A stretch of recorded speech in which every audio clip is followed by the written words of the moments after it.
सम्पूर्ण भक्तहरूलाई स्वागत गर्दै आजको विषयवस्तुतिर अगाडि बढ्नेछौँ। जीवन सत्य र मोक्षको मार्ग के हो त? जीवनको सत्य र मोक्षको मार्ग के हो? आजको मूल विषयवस्तु यो रहेको छ। नेपाली संस्कृति पूर्वजन्म एवं कर्म सिद्धान्तमा आधारित छ। संसारमा सर्वत्र सुख दुःख हानि नोक्सानी जन्म मरण दरिद्रता सम्पन्नता आदि भिन्नता स्पष्ट रूपमा देख्न पाइन्छ। तर यो भिन्नता किन, केका लागि, यो विषयमा विचार गर्नुपर्दछ। विभिन्न शास्त्रका अनुसार यो विषयमा विचार विमर्श गर्नेछु।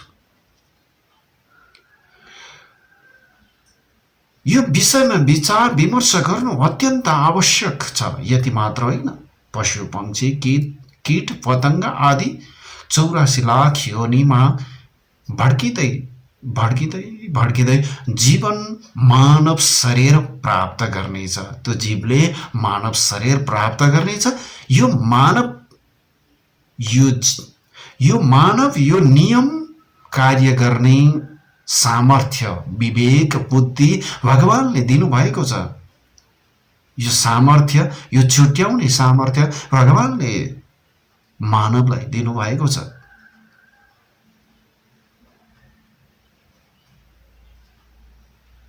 भगवानले यो मानव रूपी शरीरलाई दिनुभएको छ, विवेक दिनुभएको छ, बुद्धि दिनुभएको छ। सामर्थ्यको मानवले कतिको सदुपयोग गर्दछ, यो सामर्थ्यको सदुपयोग कतिको गर्दछ, यो त मानवको आत्मा नै निर्भर रहन्छ। मनुष्य जीवन पाएर पनि इच्छापूर्वक भोग विलासमा नै मनुष्यहरू जीवन खेर पारिरहेका हुन्छन्।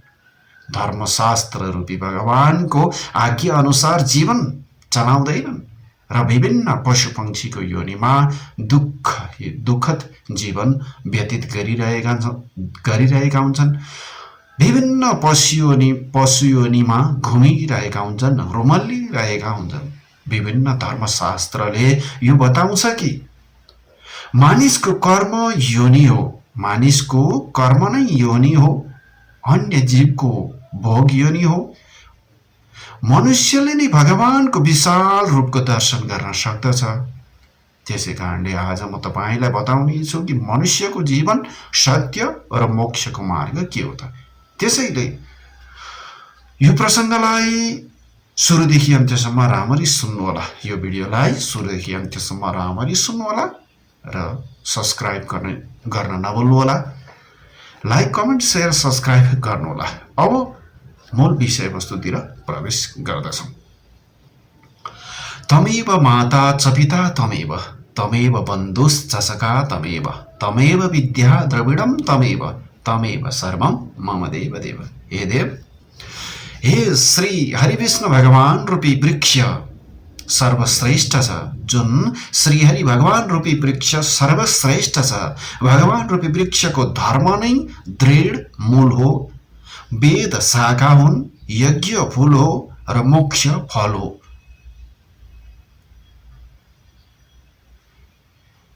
यस्ता भगवान श्री हरि विष्णुलाई बारम्बार कोटि कोटि नमस्कार गर्दछौँ। संसारिक मोहको कारण मनुष्य म के गरौँ के नगरौँ यस्तो दुविधामा परिरहन्छ। अत माया मोहमा वशीभूत हुन्छ। यो शरीर नाशवान छ र यसलाई जान्नेवाला अविनाशी छ। यो शरीर नाशवान छ, यो शरीर नाशवान छ भनेर जान्नेवाला त्यो जीव जो छ त्यो अविनाशी छ। त्यो जीव अविनाशी छ। त्यो जीवलाई बुझ्ने प्रयास मानवले गर्नुपर्दछ। यस्तो विवेकलाई महत्त्व दिनु र कर्तव्यको पालना गर्नु मनुष्यको धर्म हो। मनुष्यले अनुकूल प्रतिकूल परिस्थिति आइपर्दा, सुख दुःख जेसुकै आइपर्दा पनि त्यसलाई पूर्ण रूपमा लिन सक्नुपर्दछ। किनकि यो सुख दुःख हुनेवाला मनुष्य संसारबाट माथि उठ्न सक्दैन।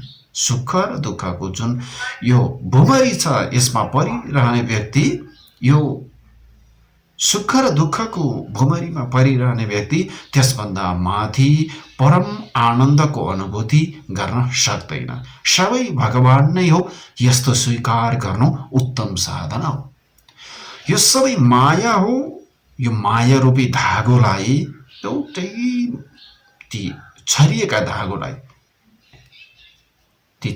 धागोलाई बाटेर डोरी बनाएर त्यसलाई भगवानमा अर्पित जसले गर्न सक्दछ, भगवानको चरणमा अर्पण गर्न सक्दछ, भगवानको चरणमा लगाउन सक्दछ भने सारा संसारिक साधनाको केन्द्र मलाई अवश्य बनाउन सक्छ भनी श्रीहरि भगवान विष्णु भन्नुहुन्छ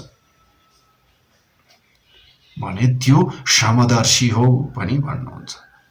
जसलाई कुनै इच्छा छैन, जसको मनमा सुख दुःख माया मोह डर चिन्ता छैन भने त्यो अवश्यमेव भगवानको भक्त हुनेछ।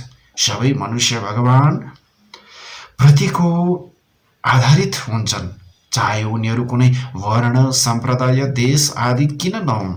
जो भक्त शरीर इन्द्रिय मन बुद्धि सहित आफूलाई भगवानमा अर्पण गर्दछ भने भगवानको प्रिय अवश्य हुनेछ। विभीषण यो वाक्यको उदाहरण बन्न पनि सक्छन्। विभीषण जो राक्षसी शरीर धारण भएका थिए, विभीषणको शरीर राक्षसी रूप थियो, विभीषणको शरीरमा राक्षसीपन थियो र पनि भगवान श्रीरामले उनलाई कृपा गरी आफ्नो चरणमा कृपा दिनुभएको थियो। विभीषण लङ्का नगरीमा यसरी रहन्थे कि जसरी 32 दाँतको लहरीको बीचमा मुलायम जिब्रो, एकदम कोमल जिब्रो जसरी रहन्छ त्यसरी विभीषण रहेका थिए। भगवान श्रीराम त यदि दयालु हुनुहुन्छ कि अदम जातको भएर पनि सबरीलाई भवसागरबाट उतार्नु भएको थियो। गीता 8:5 मा भगवान श्रीहरि विष्णु भन्नुहुन्छ, जो पुरुष अन्त्य समयमा पनि मलाई सम्झेर शरीरलाई त्याग गर्दछ भने मेरो साक्षात स्वरूपलाई प्राप्त गर्नेछ। गीता 8:6 मा भनिएको छ कि मनुष्य अन्त्य समयमा जस्तो भाव समर्पण गर्दै शरीरलाई त्याग गर्दछ नि त्यस्तै फल अवश्य मिल्नेछ। किनकि ऊ सदा उसै भावमा भावित भइरहन्छ। त्यसैले हामीले हरेक समय भगवानलाई स्मरण गर्नुपर्दछ। तब मात्र हामी भगवानको द्वारमा अर्पित हुनेछौँ। भगवानद्वारा भगवानको अर्पणमा मन जानेछ। मन बुद्धियुक्त श्रीहरिलाई प्राप्त गर्न सक्नेछौँ। सन्ध्या वन्दना योग ध्यान तन्त्र यज्ञ कर्म को अवलम्बन भक्ति पनि मुक्तिको एक भाग हो। यो भक्ति पनि मुक्तिको एक भाग हो। भक्ति पनि धेरै प्रकारका हुन्छन्, जस्तै श्रवण भजन कीर्तन नाम जप स्मरण मन्त्र जप पाद सेवन अर्चना वन्दना दास्य साख्य पूजा आरती प्रार्थना सत्संग आदि पर्दछन्। यिनलाई नवधा भक्ति भनेर भनिन्छ। तपाईलाई म बताउने छु कि गीतामा उल्लेखित 4 प्रकारको भक्त, 4 प्रकारका भक्त हुन्छन्। 4 प्रकारका भक्त कस्ता हुन्छन् त? गीतामा भगवान कृष्ण भन्नुहुन्छ, चतुर्विधा भजन्ते माम जना सुकृतिनो अर्जुन आर्तो जिज्ञासुरार्थी ज्ञानी च भरतर्षभ। गीताको 7 स्वरमा भगवान विष्णु बताउनुहुन्छ कि आर्त जिज्ञासु अर्थार्थी र ज्ञानी गरी 4 प्रकारका मेरा भक्त छन्। 4 प्रकारका भक्तले मेरो भजन गर्दछन्। यिनमा सबसे निम्न श्रेणीको भक्त भनेको अर्थार्थी हो। त्यसभन्दा पनि श्रेष्ठ भनेको आर्त र आर्तभन्दा पनि श्रेष्ठ जिज्ञासु र जिज्ञासुभन्दा पनि श्रेष्ठ भक्त भनेको ज्ञानी हो।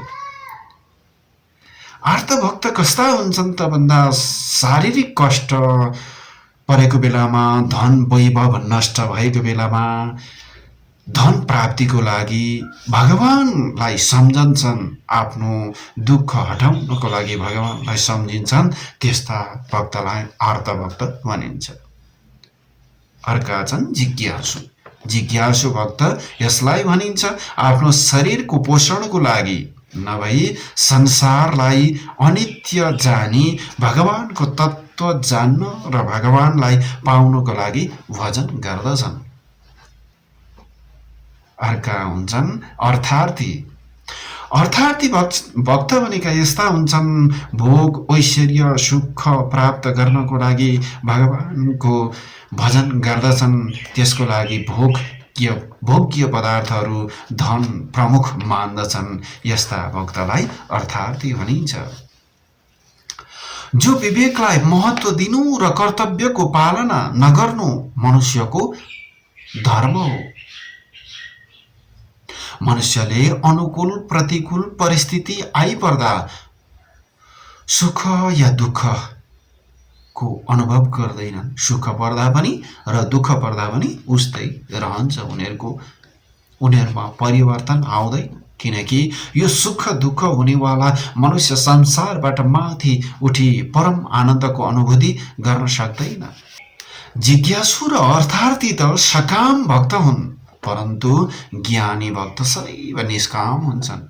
ज्ञानी भक्त भगवान बाहेक अरू कोही पनि चाहँदैन, त्यसैले भगवानले ज्ञानीलाई आफ्नो आत्मा मान्नु भएको छ। गीता 7:17 भगवान भन्नुहुन्छ तेषां ज्ञानी नित्ययुक्तम एक भक्तिर विशेष्यते प्रियो हि ज्ञानिनो त्यर्थम महम सच मम प्रिय। इनमा जो परम ज्ञानी छ र शुद्ध भक्तिमा लागिरहन्छ त्यो सर्वश्रेष्ठ हो, किनकि म उसको प्रिय हुँ र ऊ मेरो प्रिय हो। यी चार वर्णमा जो भक्त ज्ञानी छ र भक्तिमा लागिरहन्छ भने त्यो सर्वश्रेष्ठ हो। सबै ग्रन्थको सार वेद हो, वेदको सार उपनिषद हो, उपनिषदको सार गीता हो, गीताको सार भगवानको स्मरण हो। जो अनन्य भावले भगवानको स्मरणमा लागिरहन्छ उसलाई भगवानले पूर्ण पापबाट मुक्त गरिदिनुहुन्छ। यसरी आजको यो महत्त्वपूर्ण विषयवस्तु मलाई विश्वास छ कि यो प्रस्तुति तपाईलाई अवश्य राम्रो लाग्यो होला। राम्रो लागेमा यो च्यानललाई सब्स्क्राइब गर्न नभुल्नुहोला। लाइक कमेन्ट सेयर सब्स्क्राइब गरी कमेन्ट बक्समा गएर हरे कृष्ण लेख्न नभुल्नुहोला। सबैको जय होस्, कल्याण होस्, मङ्गल होस्। सबै भक्तमा अनन्य प्रेम भावका साथ यो प्रस्तुतिलाई यही अन्त्य गर्न चाहन्छु। यस्ता अन्य भावपूर्ण भक्तिपूर्ण र जिज्ञासु खालका प्रसङ्गहरू फेरि पनि तपाईहरुको साथ तपाईहरुको सामुन्नेमा लिएर आउने नै छु। जय होस्, कल्याण होस्, मङ्गल होस्। प्रातःकालमा उठेर ध्यान योग मेडिटेसन गर्न नभुल्नुहोला। अवश्यमेव सबैको जय हुनेछ, कल्याण हुनेछ। जब तपाईं आफ्नो मनलाई सन्तुष्ट गर्न सक्नुहुन्छ, जब आफ्नो शरीरमा भगवानलाई लीन गराउन सक्नुहुन्छ, जब आफ्नो शरीरमा नै सम्पूर्ण तीर्थ व्रत भगवानको वास हुन्छ भनेर बुझ्न सक्नुहुन्छ, तब मात्र तपाईं ज्ञानी ध्यानी बन्न सक्नुहुनेछ। आजको यो प्रस्तुतिलाई यही अन्त्य गर्न चाहन्छु। जय होस्।